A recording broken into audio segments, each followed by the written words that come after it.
بسم اللہ الرحمن الرحیم۔ السلام علیکم۔ دنیا کی تازہ ترین خبروں کے ساتھ وڈیرا۔ HEC میں 30,000 طلباء کی ڈگریاں تصدیق کی منتظر ہیں۔ انکشاف۔ اسلام آباد ایجوکیشن کمیٹی کے کنوینر ڈاکٹر شازیہ صوبیہ اسلم سمرو نے انکشاف کیا ہے کہ HEC میں 30,000 طلباء کی ڈگریاں تصدیق کی منتظر پڑی ہیں۔ اسلام آباد پاکستان۔ اسلحہ شراب برآمدگی کیس عدالت کا علی امین گنڈا پور کو گرفتار کر کے پیش کرنے کا حکم۔ مقدمے کی تفتیش افسر اور وزیر اعلیٰ KPK کے وکیل بھی عدالت پیش نہ ہوئے۔ اسلام آباد پاکستان۔ 190 ملین پاؤنڈ ریفرنس کا فیصلہ ایک بار پھر مؤخر۔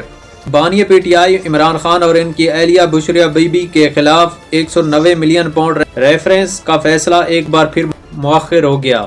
بنگلہ دیش اقتدار سے محرومی کے بعد بھارت فرار ہونے والی شیخ حسینہ کا ایک بار پھر وارنٹ جاری۔ شیخ حسینہ کی گرفتاری کا دوسرا وارنٹ شہریوں کو لاپتہ ہونے میں ان کے ملوث ہونے کے انتظامات میں جاری کیا گیا۔ بنگلہ دیش۔ امریکہ میں شدید برفانی طوفان، 7 ریاستوں میں ہنگامی حالات نافذ۔ برفانی طوفان گزشتہ 10 برس کے سب سے زیادہ طاقتور طوفان ہو سکتا ہے، 6 کروڑ افراد متاثر ہونے کا خدشہ۔ امریکہ۔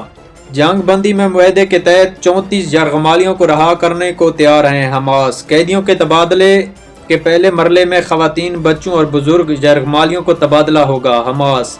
فلسطین۔ بھارتی ہیلی کاپٹرز حادثات فضائی عملے کی صلاحیتوں پر سنگین سوال۔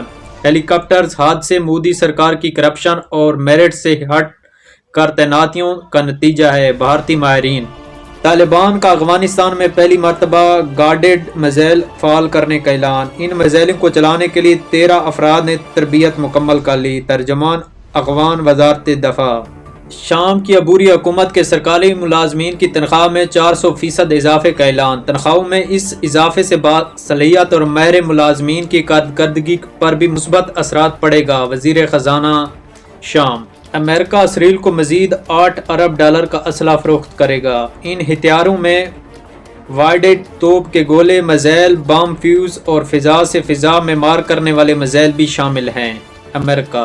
طالبان نئے وزیر خارجہ نے ڈونلڈ ٹرمپ کو جرأت مندانہ لیڈر قرار دے دیا۔ امریکہ سے دوستی کا ہاتھ بڑھائیں گے، دشمن ہمیشہ کے لیے دشمن اور دوست ہمیشہ کے لیے دوست نہیں ہوتا۔ عباس سنت کرازی۔ افغانستان۔ کینیڈا کے وزیر اعظم آج مستعفی ہونے کا اعلان کر سکتے ہیں، خبر ایجنسی۔